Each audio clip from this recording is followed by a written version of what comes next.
The millennial pause. All right, so I am making a video because I am bored, and because I live alone, I'll go like the whole day without speaking. And so I'm making a video so I can, get some words out. And also because I'm Lily. So I look so pretty on the camera, but when I look in the mirror, I hate myself and whatever. Anyways, so I was gonna go to work, but I had a breakdown right before it. I've been really dissociated because whenever I'm overwhelmed, it's really hard for my body to hold like being present. So I've been dissociated, which I'm okay with, because it's a coping mechanism, and if I have no real safety, or real way to regulate myself, I'm okay with being dissociated. But some days the dissociation will be a lot harder. Like I can feel it more intensely. So today I woke up. Well, usually when I'm dissociated, I'm still there. I can still tell like I'm present, but I can just feel like a little bit like there's like a screen over me, like a glass screen where I'm like behind. I feel like that a little bit. But when I'm super dissociated, I feel like I'm not, like I don't even know how to explain it. Like when you put like this tinted sunglasses, like there's some that are like less tinted, like you can barely tell. There's some that will like change the color, like they'll be orange tinted or green tinted, like really tinted. And so my dissociation, when it's really hard, I feel like it's like I can tell, like I'll just open. When I'm not dissociated, I have to like I know I'm dissociated, but I'll have to like really like look and like, oh, okay, I'm dissociated, and I can feel it. But when I'm really dissociated, I'll open my eyes and it's just like a tinted glasses. Like I'm like, there's this glass right in front of me, so I'm like, I'm not present. And that was like such a ramble. But today I woke up so dissociated, like hard dissociated, and like I was like, whenever I'm dissociated, I can't really, like, everything goes into freeze. Everything is just like numbed out. I can't really regulate my face. Like I can't like smile, or like I can smile, but it's like trying to smile when you're mad, like you can tell you're mad. So when I'm dissociated, I'll smile, but I'll look like just like froze, which my frozen face is like pissed off. So I'll look like pissed off but smiling. And so I noticed that when I was trying to smile at the cash register, and she was just like, and so I was like, I'm so dissociated. And lately I've been, I don't know, I hope I don't get fired. I pray that I don't get fired, because this job is so flexible. As long as you make your hours, it's at a call center, but it's so flexible. I need it. As long as you make your hours, they don't care, like you can call it whenever you want. And so I'll this is like my second time calling out. I called out 3 times last week. I call it a couple times every week. I always make up my hours, but it's like one day I'll wake up and I'll just know like I can't do it today. And I work at a call center, so calling and talking to people takes a lot. It's draining. So yeah, so if I don't get a lot of sleep, I know that I can't go into work. If I get under 4 hours of sleep, I'm done for the day. Like I'm just like, it's so crazy because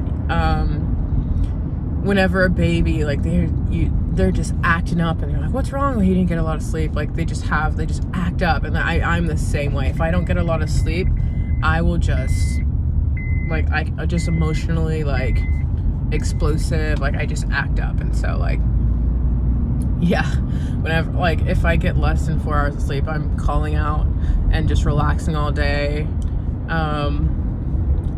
Lately I've been thinking about like naps. I don't take naps a lot, but like whenever I use a lot of like emotional load, like whenever I cry a lot, or like start like reminiscing about like this and this and this, like it makes me tired. And then I'm like,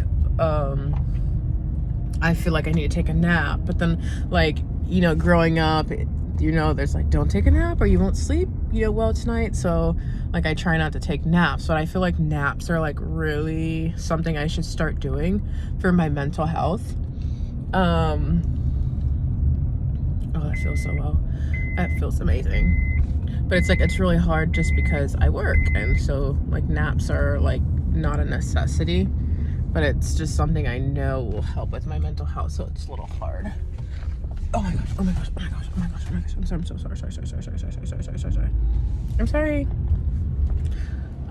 Right now I am trying to find a spot in this parking lot that has good sunlight, because sunlight is really, really good for my mental health. I'm really sensitive to like situations, environments. So cloudy days make me depressed, make me cry. Sunny days make me super happy. I'll sit in the sun all day and that will be a good day. And this is just stuff I'm just learning about myself. I can't really go, so it's like time change, so the sun's gonna be gone in like an hour, so I'm not gonna drive anywhere. I'm just in this parking lot trying to find a sunny spot to stay, and I think I found some. But yeah, like my mental health journey. Okay, but I've got to face the sun, so let me see where it's facing so I can sit in it. Sit on it. No, I'm just joking. It's facing that way. Okay. But yeah, I'm really getting better and better about taking care of my mental health, and just understanding what works for me, what I should do, just stuff like that. I'm really getting good at that. Let me get right here.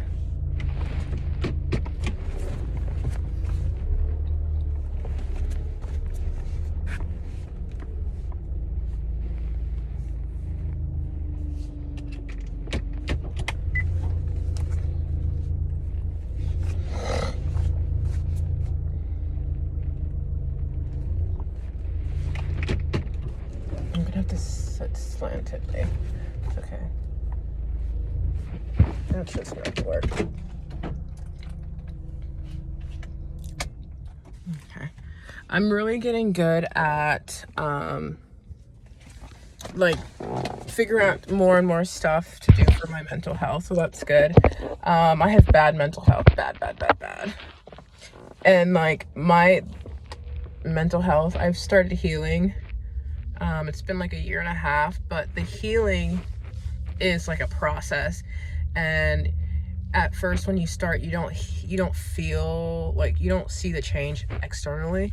So I'm at a weird spot where internally I'm becoming more soft, more feminine, like more aware of myself, but externally I'm still like a cold, like dark, like mean bitch. Like it hasn't like caught up yet. So I'm like at this weird spot where like people don't talk to me, I'm distant, like I look like a bitch, I am mean. Like I've come to terms with I am very hot and cold, like mean person.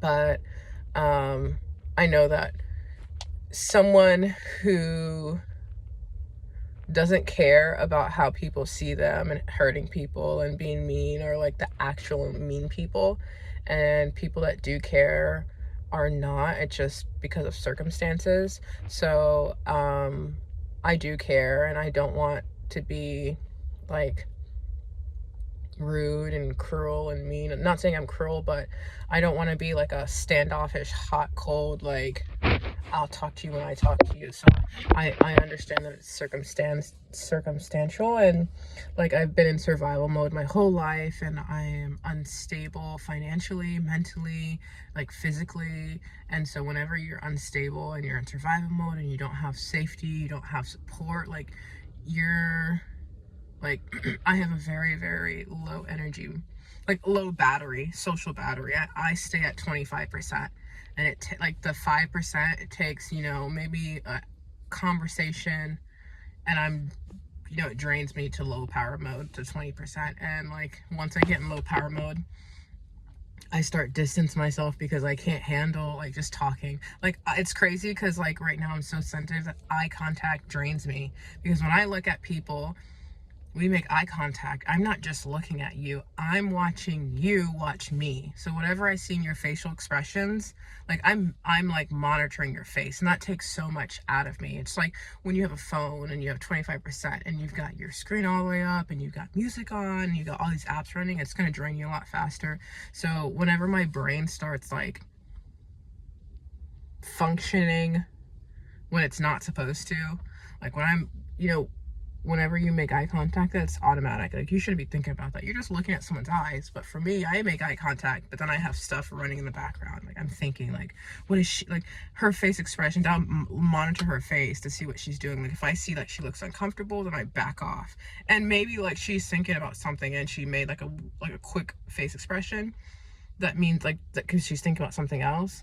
And I will see that face expression, and then I will like, it will confirm what I'm thinking about myself. And so then I'll switch up how I'm acting, and then she notices that, and then she switches up, and then it's just weird. And then after the interaction, I'm thinking about it for 5-10 minutes. Is she gonna tell someone I'm weird? Is she gonna talk about me? Like it takes a lot out of me. So I understand how people think I'm hot and cold, because I will come to work and I'll be friendly and I'll be like, ah, but like I'm on 25%. So once I get down to 20, my body shuts down. I'm very cold. Like I don't want to talk. Like just leave me alone. And so I understand what they're saying.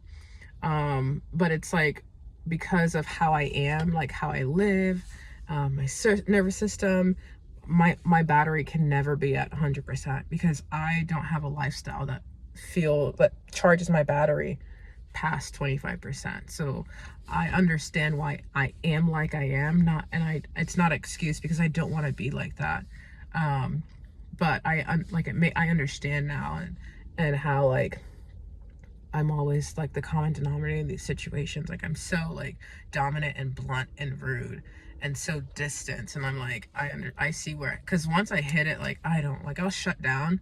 Once I shut down, like become dissociated, I'm on manual. So I don't care about emotions. I don't care about how I come off. Like I don't care about anything. Like so like if I say something like sharp, because I'm shut down, I'm cold, distance, and you like feel some type of way, like, and you say something to me about it, like I'm gonna be defensive and be sharp back. And so like it's not like someone like me should not be like trying to make friends right now, trying to like get in relationships, because I don't have the capacity to handle all of that.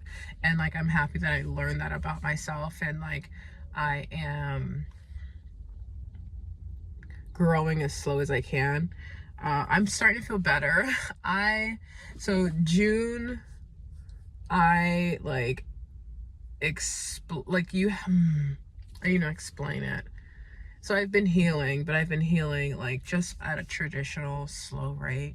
You journal, you cry about grief, or something happens, you cry, once a day, maybe 3 times a week, just very slow, very incremental. But then I watched something on YouTube about like, which is not, you shouldn't do, because like I actually have like legit like just so many issues, and I feel like, and I don't have a therapist. I'm just doing it on my own. And I feel like a lot of these people, like they have therapists, and it's like when they tell you something, they're in the mindset of consult your therapist and see if that works for you. But whenever you don't have that and you have a survival mindset, if someone says this is what's going to heal you, you're going to go from 1 to 100, because you're going to hold on to, this is going to help me. This is like my way out, like with that survival, like mode, like mentality. So I saw something about, so it was like these different types of breath works help you heal. And so, I was like in April, in April, I was like, okay, so this is gonna help me heal. So I did one breath work, and after I did it, I started crying. So I'm like, oh, I'm releasing trauma. And whenever you're doing these breath works, it's like, 2 or 3 times a week, like just take your time, pace yourself. But I was like, no, like I want to just get it all out. So I did 4 different types of breath works, intense breath work. You're only supposed to do like 1 a day. I did 4 of them. I did it from every day. And then also I'm a very fast breather. I am in like the sympathetic, which is like it's like a dissociated state. Everything's frozen, all the emotions, pain, like everything's just frozen in your body. You're in a freeze state, because you're not in a safe environment to where you can safely start thawing and releasing emotions. And so that's why my breath was like sympathetic, because it was really fast. It's like very survival mode. Once you get like safe, and you start getting in the parasympathetic, your breathing slows. Like your body, once it has the cues that you're in safety, it will start thawing. But for me, like, I am not in safety, so I knew that like I was never gonna thaw. So I was just like, let me just manually change my breathing pattern to survival, it's from sympathetic to parasympathetic. So my breathing is like 3 to 5 seconds in and out, 3 seconds in, 3 seconds out. It's very fast. But I started doing 10 seconds in, 10 seconds out. So I switched to my like parasympathetic breathing. And at first I was doing it for like, as just a breath exercise, and I felt so good. So I was like, let's just, I take it from 1 to 100. So I was like, let me stay in this breath, in this parasympathetic state all day. So I changed my breathing pattern to the parasympathetic, and all day for 3 months, I was just breathing in 10 seconds, 10 seconds out. So I was sending cues to my like emotional, like my nervous system, that I was safe, but I wasn't safe. I had no structure. I'm financially unstable. Like, yeah. And so 3 months of doing that, and I like how I can best explain it is, you like incrementally get into safety. So it's like you're present for 5 minutes, 10 minutes, 20 minutes, and then once you're present, maybe you release some.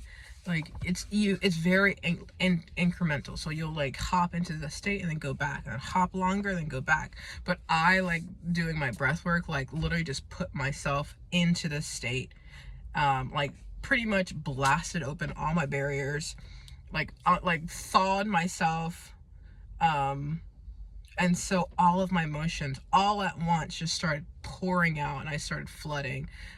So from June until 3 weeks ago, I had breakdowns literally twice a day, once or twice a day. Like I'd be crying at my desk, I'd go on break crying in my car, I'd be hyperventilating, I'd be having social anxiety, panic attacks, and I'd have more than one of these emotions in a day. So it's not like you have a panic attack, you recover, 4 days. Like I was having this like every day. I was crying every day, breakdowns, just everything you can think of. And I started becoming suicidal because of all these emotions, and I couldn't control it. I was doing these breath works. I was like trying to be present, and there's nothing I can control it. Like it was so crazy. I like had social anxiety. I had I couldn't make eye contact. I couldn't be around people, which I had to be for work, so it made it a lot worse. On top of that, I'm not safe. Financially. So I've been like going through it, literally going through it, like thinking about unaliving myself like 4 or 5 times, because I can't control myself. I can't function at work anymore. I keep on having to leave because I'm crying. I can't call and talk on the phone. I'm crying. I start feeling all of these feelings in my body at once. So I feel miserable. Like I didn't know I've had all these feelings, but they've been froze. So like I've never experienced them.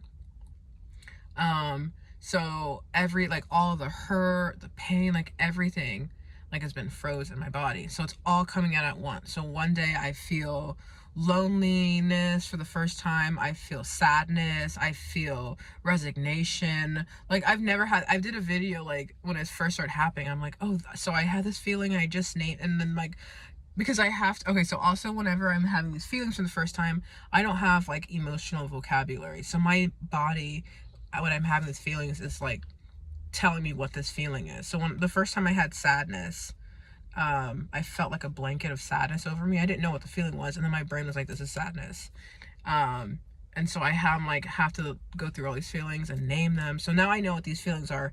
Up until like before June, I never like felt feelings, which is so crazy.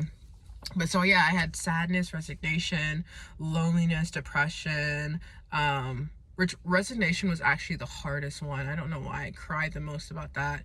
Um, yeah, so sadness, loneliness, resignation, depression, shame. Like I felt shame for the first time, like actually in my body.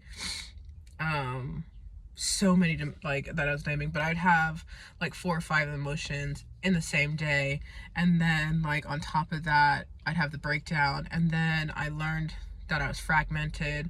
So I have so many different IFS personalities. So at one, like, so I can be doing one thing and have like 3 different emotions. So I was like, I remember one time I raised my hand for someone to help me. The mentor, there's 3 other people, so he passed me to help the other person, and I was like, well, I'm a bitch, so I understand why he's like wants to help me last, because they don't think I'm staying at that company long, because I have this I don't care personality. I don't need this job, which is a coping mechanism for my anxiety, because I know I need this job, and I have anxiety about always getting fired. I'm like, like just everything like scares me, and like eventually like I like I have anxiety so much, and it causes me so much discomfort. My brain just like, I don't need this job, it's a job, so it shuts it down, and like I don't even know how that works, but whatever. So he passed me, and I was like, oh, I understand, because I'm a bitch, and like I was glare at him and stuff like that. But at the same time, I felt hurt in my stomach. I felt like childhood hurt, that I like was hurt that he would pass me over.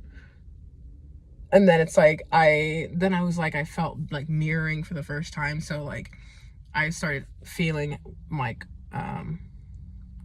so I'm like a very cold person, like only talk to me when I want you to talk to me. But when someone else was doing it to me, like mirroring me, like I felt like sad, like they don't like me. And I was like, that was overwhelming, because then like I'm like understanding like how I am. And so just like all these emotions, and I've had them for the last 6 months, and just breakdown, unaliving, ideations, panic attacks, social anxiety, feeling all these emotions, feeling all the trauma, like, oh my gosh, it's been like crazy.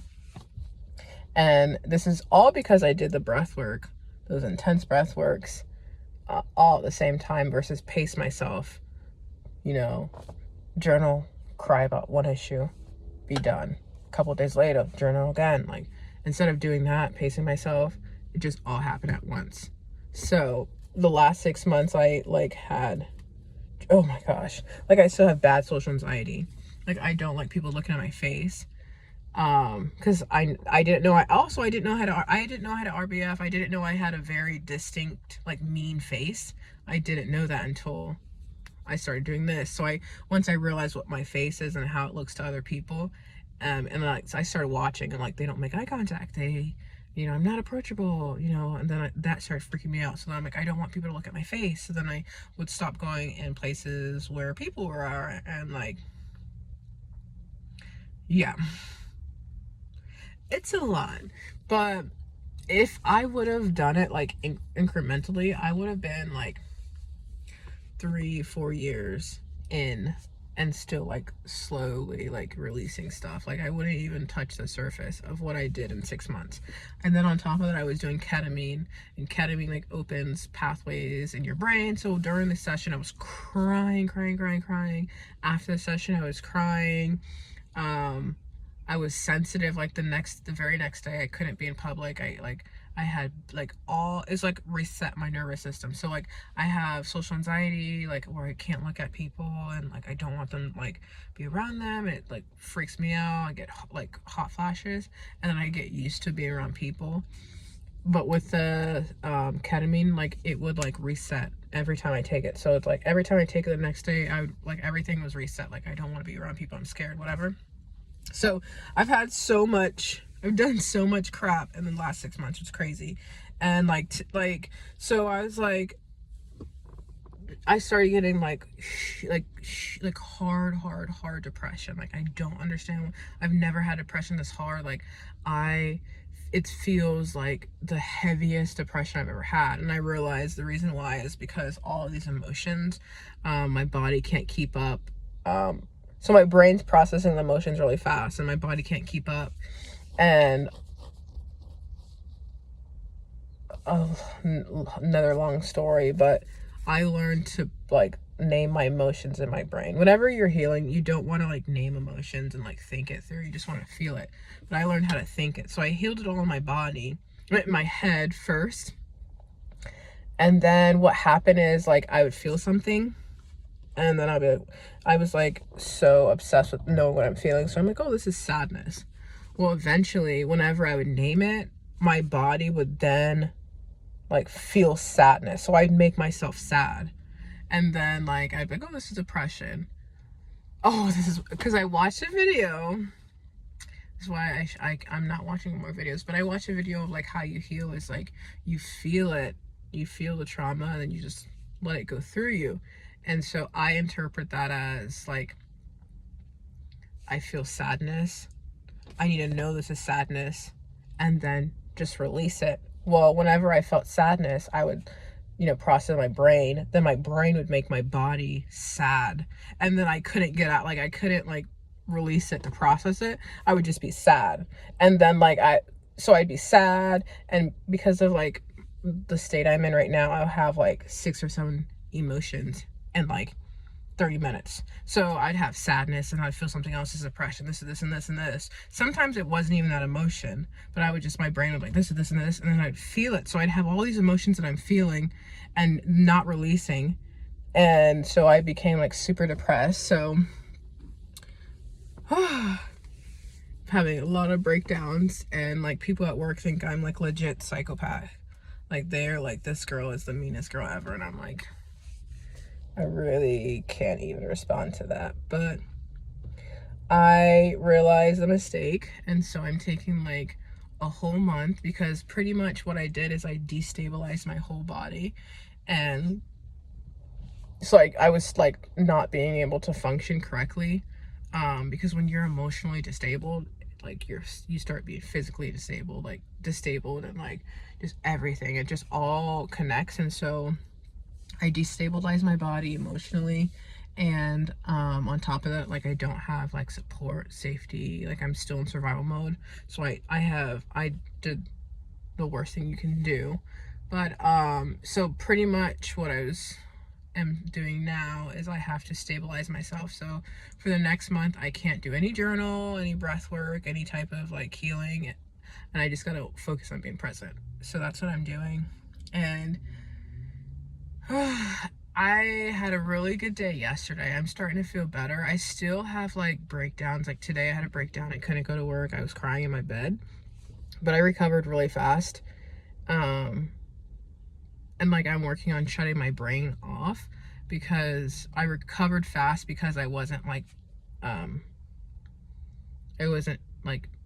intellectualizing it, I think. Because whenever I start thinking about it, I become that emotion. So I still have emotions, but I'm not actively like doing journaling or breath work or discovery. I'm just like, for the next month of December, because November was the worst month I've ever had in my life. Like legit worst month. But I literally have to fix that when I get home, because that's gonna piss me off. So yeah, for the next month, I'm just stabilizing myself, and I'm starting to feel better, because when I'm like during this month, because of like everything I was going through, my battery, like I wasn't even on 25%. I was on low power mode. I was starting at 15% every day. So I was getting snappy, really cold, really like standoffish, like right off the bat. So like I can tell my social battery is like getting better. Like I think now I'm like probably at a good 30% starting off. And the more I stabilize, the better I get. I don't think I'll ever be at 100% like I used to be, because I was like numb. And like, even if I was drained, I wouldn't know I was drained. And so, yeah. But yeah, I am just stabilizing myself, and I'm really like just being easy on myself. If I like now, I'm so thankful for this job, and I hope I don't get fired. But like now, if I like know, like, this is the second time I've done this. If I know that I'm driving to work and I know like mentally I cannot do it, I'm gonna call out and then just make up my time. And 2 other times I was like at work, and like I was like just like exhausted and overstimulated. I just told my boss, and I was like, I've got to leave. So I left, and I made up my time. But it's really flexible. It's good for my mental health. Like, once I can function better and stabilize more, then I can, you know, look for a better job and start like doing other stuff. But it's like right now, like I've got to stabilize myself. Also, I want to save up because I do want to get surgery, facial surgery. I want plastic surgery because I love the way I look. I know I have like insecurities about other stuff. Like, I've had such a big head, it's so long. Like, I've got a lot of insecurities, but like I'm gonna work on my insecurities, because I don't want to. I told my brother I was getting surgery, and he's like, God made you perfect, you're wonderfully made, like, he didn't make mistakes. And I'm like, I started feeling a little bit bad, because like, okay, so God made me, and then like I'm gonna get surgery to change it. So I'm like, I should probably not have that mindset, because I don't feel good about that. So my new mindset is, because I like the way I look, I can get over having a big head, and like brown lips, whatever. But it's like, I don't like the RBF and the meanness on my face from like being in survival mode. Like, I want to be approachable. I don't want people to stare at me like, oh my gosh, this girl looks mean. So I want surgery to take the meanness, take the RBF, their survival mode off my face. And so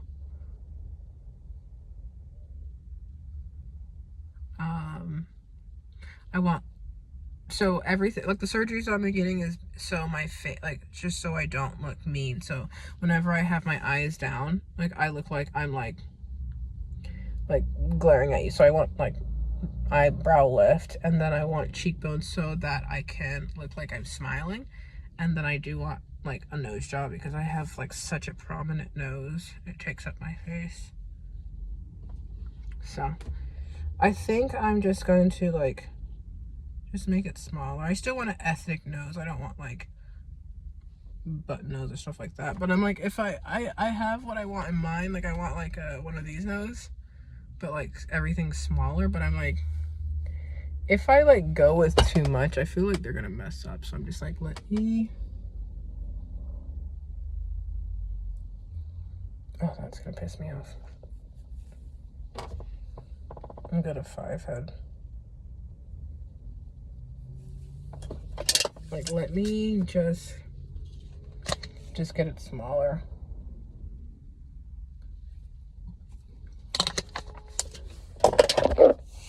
But yeah, I'm stabilizing, and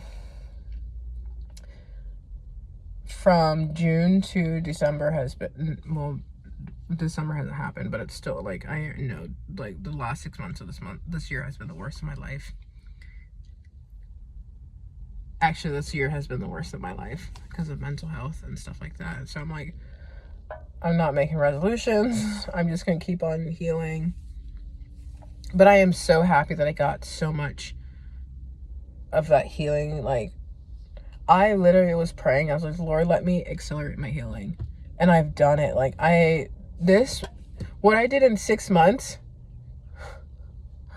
if I was like doing it correctly, would have took me like 2 years, 3 years. And I did it in 6 months. And like, I still have so much healing to go. But it's just crazy how much pain I've been holding in, and how much like I literally just blasted all my barriers, and then everything just flooded out.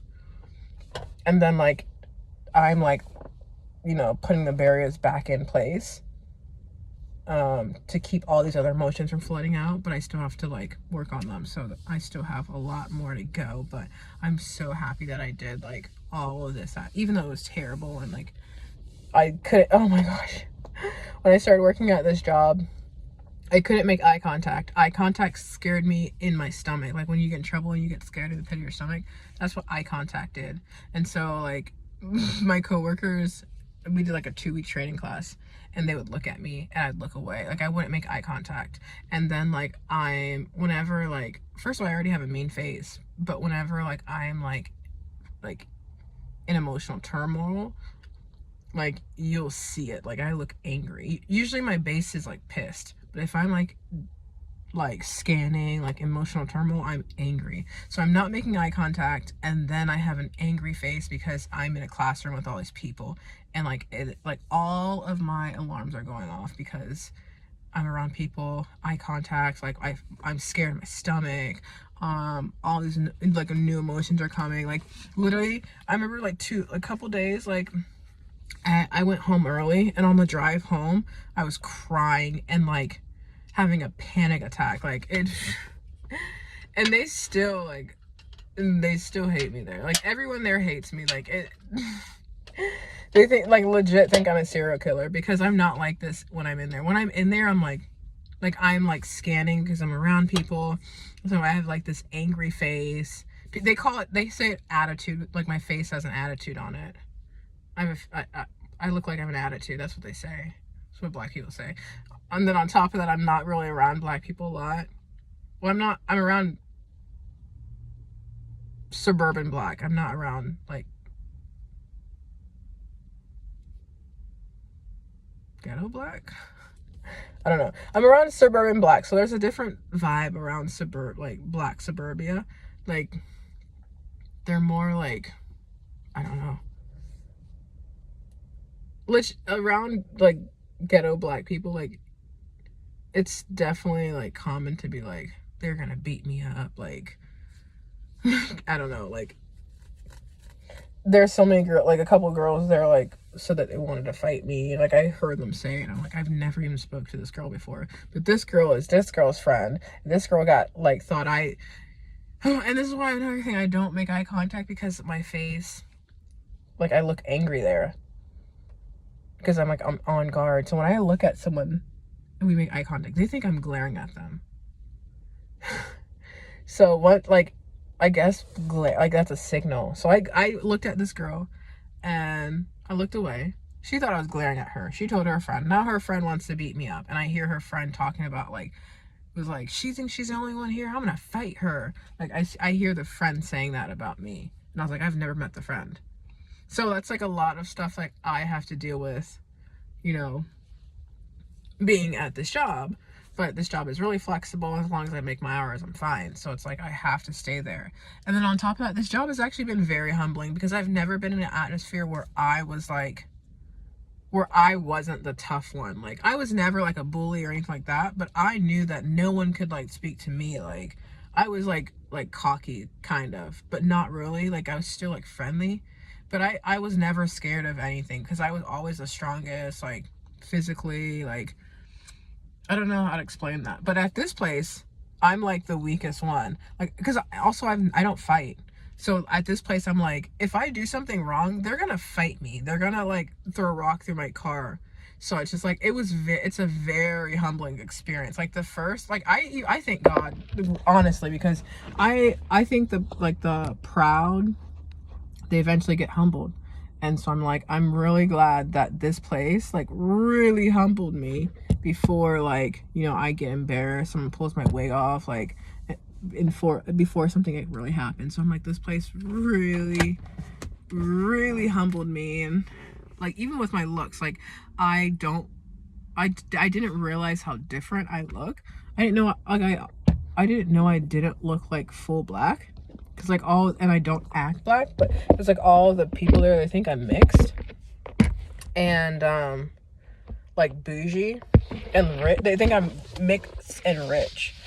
and I didn't know that I was like didn't look like them, but I was like starting to get cocky, like I'm prettier than everyone here. And I literally, after like a week, I was like, you know, God is gonna humble the proud, so let's not be, because I'm thinking about like someone like ripping my wig off or something like that. That's my biggest fear, is getting embarrassed. I'm just like I literally started humbling myself. Like, I've got a nice body, but I don't like, I'm not a body person, so I don't really care, but I see people staring at my body a lot. So that was like making me like, ooh, and I was like, no, because the proud get humbled. And so like that job really humbled me with my body. I'm still working on it. Sometimes I still see myself getting like cocky, but it humbled me with my body, it humbled me with my looks, it humbled me with my attitude. Like, you don't be saying anything to anyone, don't be walking in there like bad and bad. They're gonna fight you, embarrass you in front of everybody. So it humbled me a lot, but so it's a good experience. It is ghetto, and yeah, but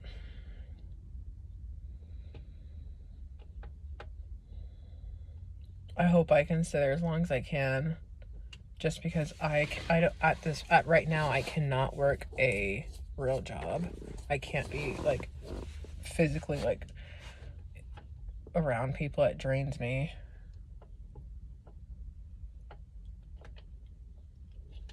And I need like a job where I'm flexible to like call out whenever. So I need this job, but like in my mind I'm like, I don't need this job. But that's because I'll start getting so like, have so much anxiety, like I'm gonna get fired, and like get scared. So my mind just like it just shut it off. Like, it told me like, you don't need this job. So that's what I think, even, and that's how I act even though I need it. But that's just to save me emotional like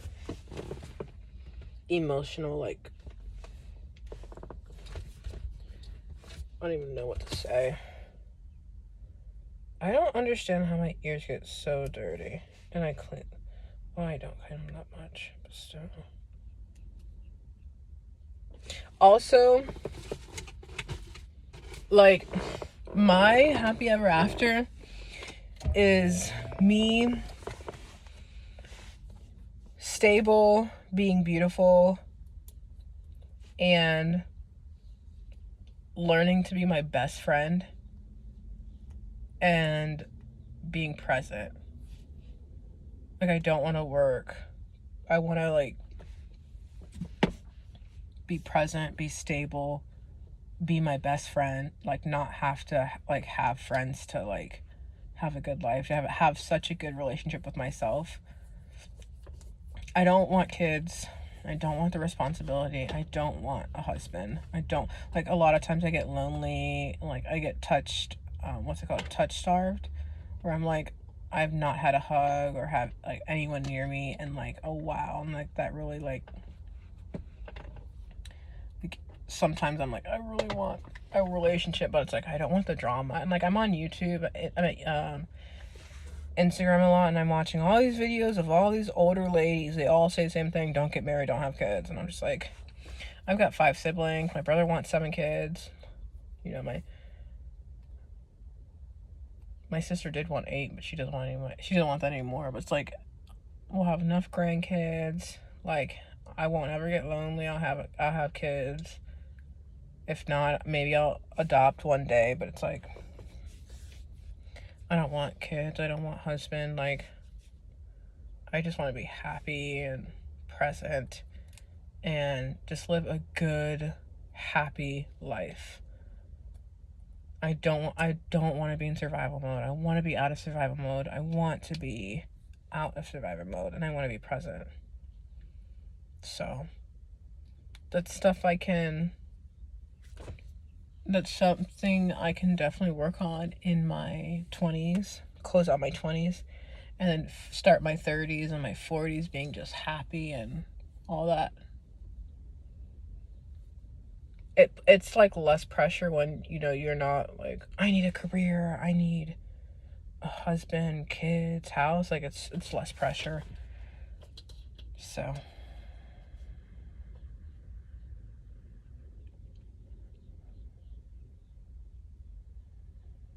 It's like,